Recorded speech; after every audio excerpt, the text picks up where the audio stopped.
To create collage on the Samsung A07, you have to go into your gallery.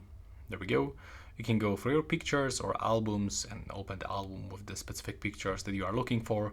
But in my case, let's just open the pictures, click on the three dots in the right upper corner and select create. Now select collage. There we go. And all you have to do right now is just to pick all of those photos or videos that you want. We can actually add up to 14. So in my case, just like this, click on the collage there, wait for for the creating process. And as you can see over here, we can find some themes that looks like this. You can also change it, move it like you want.